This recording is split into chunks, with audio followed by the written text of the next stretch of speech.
રામ રામ દોસ્તો. ગોંડલની વાહે પડી ગયું છે બાજારું મીડિયા.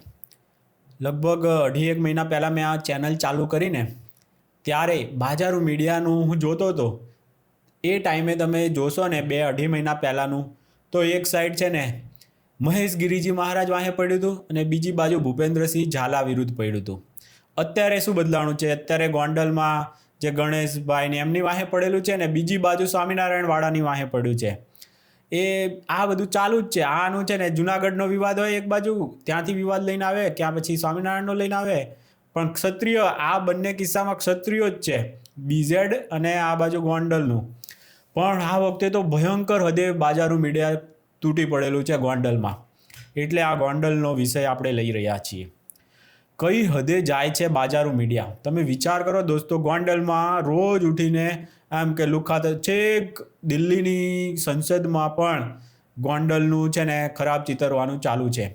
એની પાછળનું રીઝન છે ને બહુ સારું એવું તમને ખબર પડશે ને તો તમે જાણો. તો ગોંડલની માર્કેટ યાર્ડને વિશ્વ કક્ષાની બનાવવી છે ત્યાંના લોકોને, અને એના માટે બહુ સારા એવા પ્રયત્નો ચાલે છે. અને ગોંડલનો ભયંકર સારો એવો વિકાસ, કારણ કે પટેલ સમાજ અને ક્ષત્રિય સમાજની જબરજસ્ત એકતાથી આખું ગોંડલ સિટી જે છે ને અને આજુબાજુનો એરિયા બધા જ સારો એવો વિકાસ કરે છે. અને સૌથી વધુ વિકાસ સારામાં સારો ખેડૂતોને થઈ રહ્યો છે.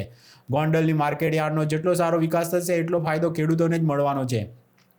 દુનિયાભરમાં સારામાં સારું જો એક્સપોર્ટ ગોંડલથી થવા માંડે તો એ વસ્તુથી ખેડૂતો કેટલા આમ ઉન્નત થઈ શકે એમ છે.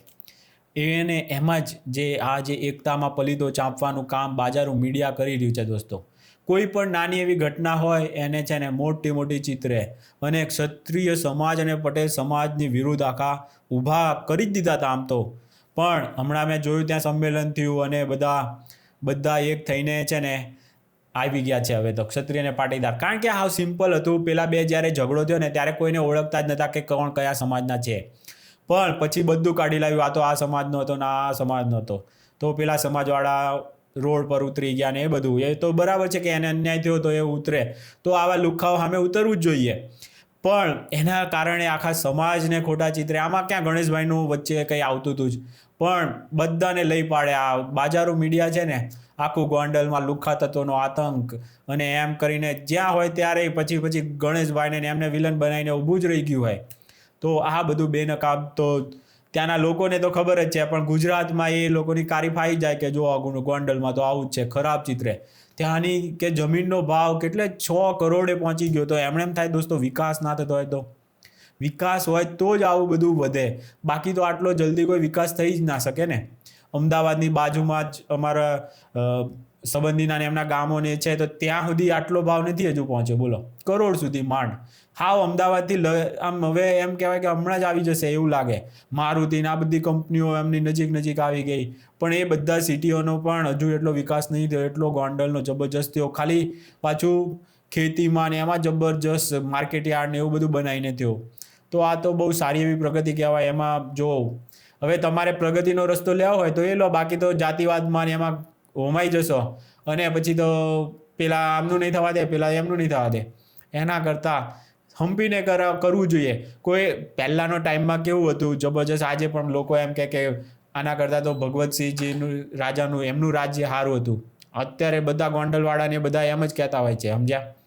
એટલે કારણ કે એટલો વિકાસ જે ત્યારે થતો, જે એમનો ભાઈચારો હશે, બધી જ રીતનું જે હતું ને એ એમના રાજમાં સારું હતું. તો અમુક લોકોને વ્યવસ્થિત જેને આવડતું હોય હરખું કરતા, તો એવા લોકોને આપી દો એટલે બધા જ ને હાથે લઈને ચાલે. લુખા તત્વોનો પણ આતંક ખતમ કરે અને સારો એવો ભાઈચારો બનાવે બધા સમાજોની વચ્ચે. ધર્મમાં કોઈ વિવાદ ના રાખવા દે, કોઈને કોઈ પ્રતાડિત ના કરે. આ બધી વસ્તુઓ જે હોવી જોઈએ ને એ બધી કરવાવાળા હોય ને એવા લોકોએ જ ચૂંટણીઓમાં ને એમાં ભાગ લેવો જોઈએ. બાકી તો પછી વેચવાવાળા છે જ. ગાંધીએ એમ લાગે કે આના કરતાં તો આઝાદી ના મળી હોત તો સારું હતું. ગાંધીના ને એના ચેલા ચપાટા હોય, આખું જે 70 વર્ષ સુધી ભારતને હાઈજેક કરી નાખ્યું, એ નહેરુએ જ શરૂ કરી દીધો ભ્રષ્ટાચાર. બોલો, વિચાર કરો. હજુ તો આઝાદી મળી ત્યારથી જ એ લોકોએ ઘર ભરવાના ચાલુ કરી નાખ્યા હતા. દોસ્તો વિચાર કરો, હાવ પપ્પુ જેવા લોકો એના સિવાય કોઈ બની જ ના શકે. બોલો, કેટલું ભયંકર હદે આ લોકોએ આખો દેશને હાઈજેક કર્યું. એના કરતાં અનેક રાજાઓ હતા એ વધારે સારું હતું ને. આ એક જ પાર્ટી ને એક જ પરિવારનો આખો ગુલામ દેશ રહ્યો, એના કરતાં તો આઝાદી ના મળ્યું હોત તો એ વધારે સારું હતું. પાછો એ ડોહાને બધા ક્રેડિટ આપે ને એને પાછો રાષ્ટ્રપિતા બનાવે. બોલો, વિચાર કરો કઈ હદે આપણે દેશને લઈ જઈએ છીએ.